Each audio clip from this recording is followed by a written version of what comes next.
abonne-toi et active la cloche de notification pour ne rien rater sur cette chaîne. Sur ce, bon visionnage et laisse-moi un gros pouce bleu pour l'encouragement. Que Dieu te bénisse. Les amis, j'espère que vous allez tous bien par la grâce de Dieu. Moi, je vais très bien. Merci. Et bienvenue dans cette émission que nous parlons, que nous exhortons aux frères et sœurs. Et cette émission est présentée par la chaîne que nous connaissons, Chrétien TV. D'ailleurs, le frère PLV que je suis. J'ai reçu pas mal de questions. Frère PLV, pourquoi tu fais plus des vidéos? Pourquoi est-ce que tu ne passes plus, tu ne fais plus des émissions, etc. etc. Longue histoire, j'étais tellement occupé, mais dès aujourd'hui, vu que c'est le mois d'août, j'ai préféré reprendre avec ça, avec des vidéos. Et dorénavant, nous allons passer des très bons moments ensemble, nous allons partager des sujets, nous allons recevoir des hommes de Dieu, des frères, et nous serons vraiment en joie. Alors, je suis dans la joie une fois de plus de partager ce moment avec vous. C'est une petite exhortation que je veux vous disposer. D'ailleurs, j'ai reçu une question d'un frère qui me dit: frère, je n'ai jamais compris cet aspect des choses. Pourquoi est-ce que quand la bénédiction d'un frère arrive, est sur le point d'arriver, ce dernier connaît toujours des difficultés, ce dernier est combattu? Alors je vais lui répondre pour lui dire: frère, quand les Philistins avaient entendu que David avait été couronné roi, ils sont tous montés vers lui pour lui faire la guerre. Ils sont tous allés vers lui pour lui faire la guerre. Il y a des ennemis qui vont se manifester seulement quand ils vont entendre que ton élévation est là.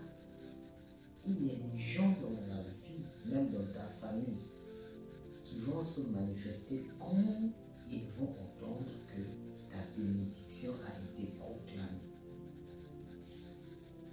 Écoute, il y aura des jalousies qui vont naître dans ta vie parce que quoi? Un tel ou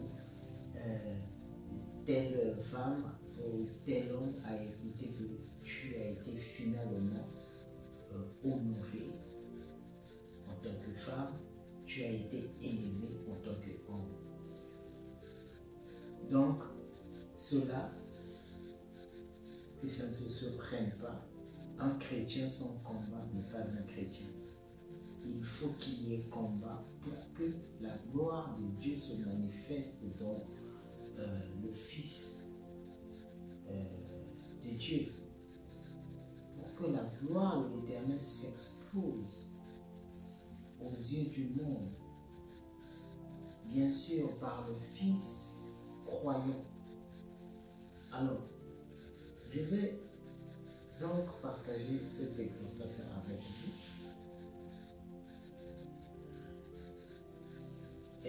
Qui est intitulée, que j'intitule ce soir par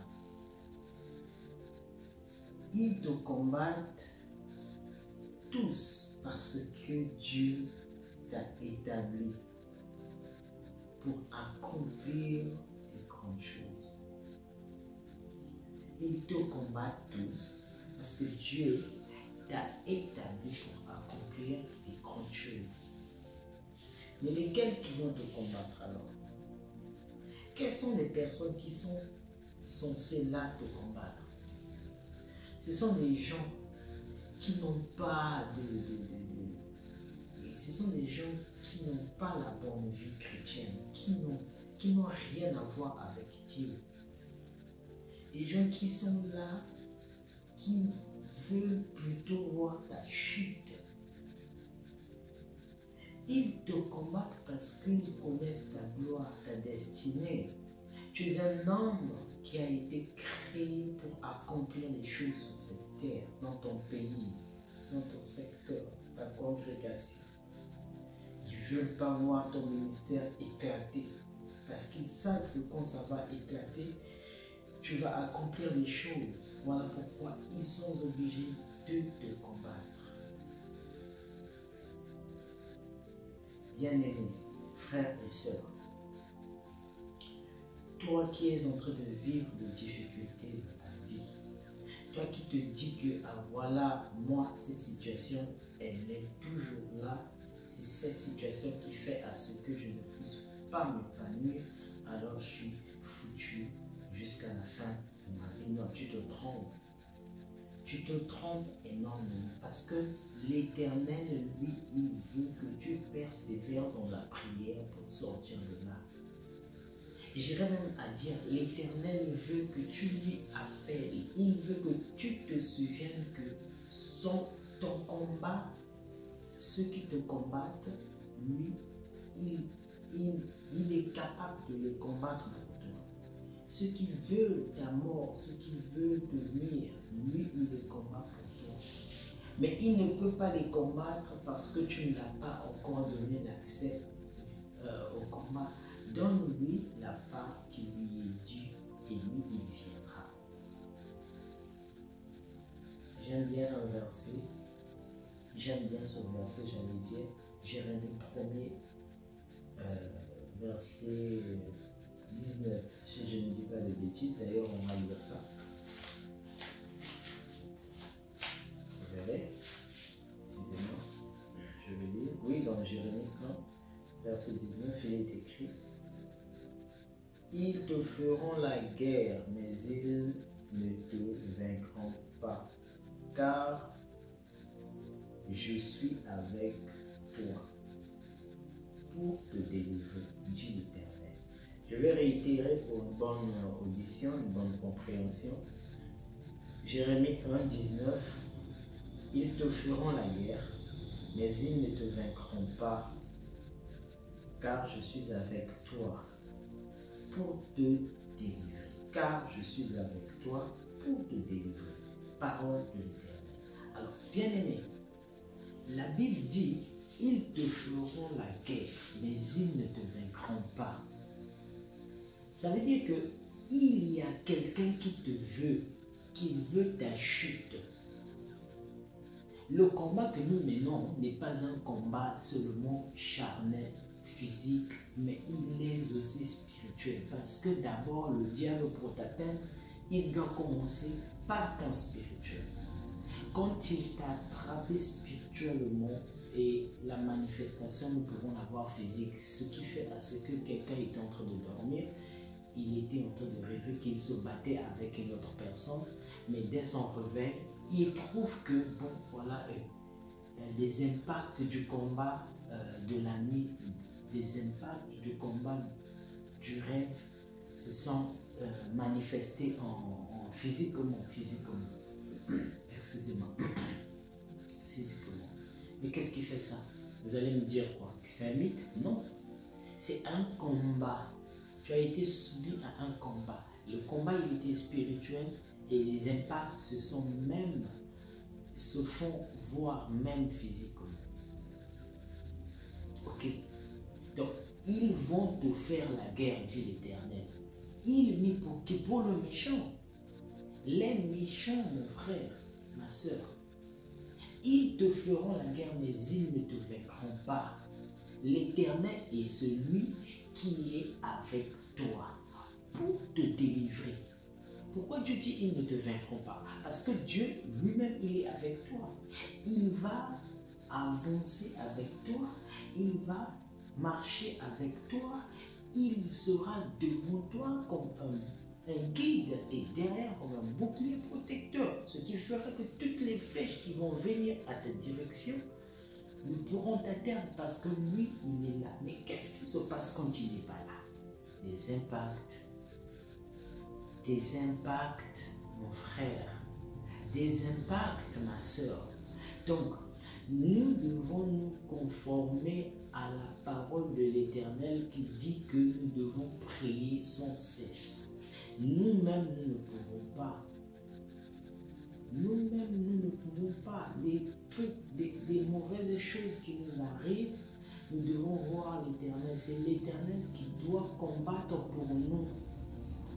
Il doit combattre pour nous. Mais avant qu'il ne combatte, pour qu'il combatte, j'allais dire, pour qu'il combatte, c'est nous qui devons dire, ah Seigneur, voilà, le diable s'est levé contre moi, comme le faisait David. Toi seul es mon rédempteur. Toi seul peux me délivrer. Mon cher, ne t'inquiète pas quand tu fais cette prière en donnant tout à Dieu, que Dieu gère ta vie. Même le plus grand sorcier du village, de ta famille, qui est craint par tout le monde, fuira devant toi. Parce qu'il n'y a même pas une puissance qui est au-dessus de la grande puissance que nous connaissons. La puissance de la création. L'Éternel des armées, l'Esprit Saint, le puissant guerrier, le vainqueur de la mort. Lui, il va faire taire tout sorcier, tout jaloux, ayant des plans macabres contre toi. Il va les faire taire et ton avenir sera bien tracé. Dieu t'appelle à ta gloire. C'est toi qui l'as choisi pour sortir cette nation du calvaire. C'est toi qui l'as choisi. Et la foi, prie, demande à l'Éternel de t'accompagner. Laisse-lui combattre à ta place. Et tu verras que la situation que tu es en train de traverser là maintenant, elle va cesser. Elle va cesser parce que rien n'est au-dessus de Dieu. La Bible dit, si tu pries en croyant, si tu pries en croyant, c'est-à-dire que si tu pries en croyant, si tu demandes toutes choses dans la prière à l'Éternel, et si tu crois que tu l'as reçu, tu verras la chose se manifester et tu verras la chose venir à toi. La Bible dit encore, c'est au nom de Jésus que nous sommes exaucés. C'est au nom de Jésus, en priant le Père, qui nous exauce. Et quand tu pries le nom de Jésus, les démons fuient. Ils fuiront tous. Bien-aimés, il est temps pour nous de nous réveiller. Il est temps pour toi, mon frère, ma soeur, de te réveiller. Rien n'est plus sûr pour toi et moi. Rien n'est plus sûr en dehors. C'est-à-dire que, excusez mon langage, si ce n'est pas Dieu, si ce n'est pas Dieu, bien aimé, toi et moi, nous ne serons pas là. En dehors de Dieu, il n'y a pas la sûreté. Il n'y a que la sûreté avec Dieu. Alors, j'espère que tu as compris. J'espère que ma soeur, mon frère, tu as compris. Et que Dieu t'ouvre les yeux. Alors nous allons prier l'Éternel afin que tous ceux qui se lèvent contre notre destinée, tous ceux qui se lèvent contre ta destinée, te lâchent et lâchent ta destinée. Tu sais, ils peuvent te combattre. Mais tant que Dieu n'a pas dit son dernier mot, tu ne tomberas pas. Parce que l'Éternel est celui qui a le dernier mot. La Bible dit ceci, mon Rédempteur est vivant, il se lève le dernier. Il se lèvera le dernier. Écoute, laisse-les faire tout ce qu'ils veulent faire là. Mais toi, confie ton sujet à l'Éternel. Ils t'ont porté non, ils t'ont giflé, ils t'ont craché dessus. Regarde l'Éternel. Seigneur, réclame-les. réclame-les. Tu verras la main de Dieu. Nous allons prier. Seigneur, nous te bénissons, nous te rendons les actions de grâce. Nous te disons merci parce que ce soir, une fois de plus, tu nous as accordé tu nous as accordé ce souffle de vie, cette santé, cette volonté de demeurer dans ta présence. Et cette force ne puisse point nous quitter.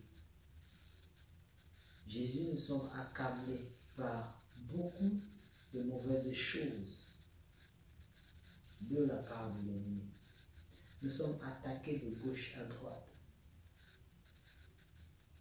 Père, nous sentons que le démon est en train de peser dans nos maisons, dans nos affaires, dans nos couples.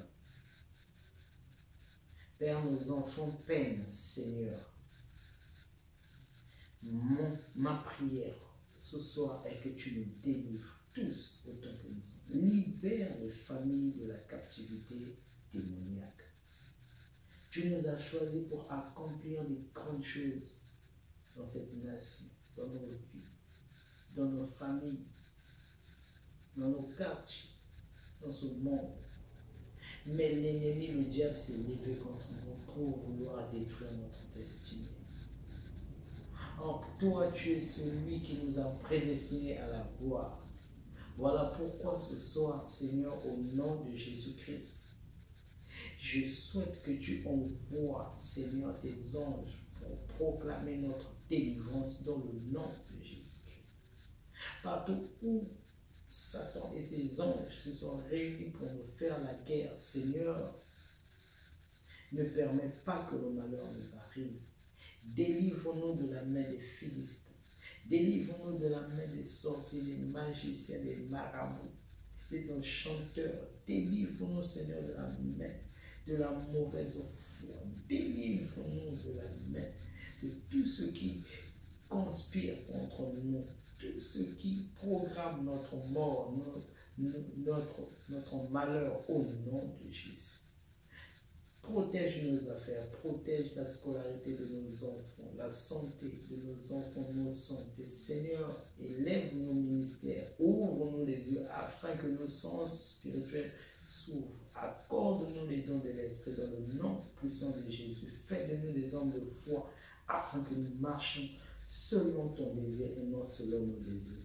Dans le nom de Jésus-Christ. Amen. Alors, si tu as été béni, si tu as été béni par cette exhortation, n'oublie pas de commenter et pourquoi pas nous lâcher un pouce bleu. Et surtout, partage la vidéo afin qu'elle fasse du bien aussi à un autre frère, une autre sœur partout dans le monde. Merci. Que Dieu te bénisse.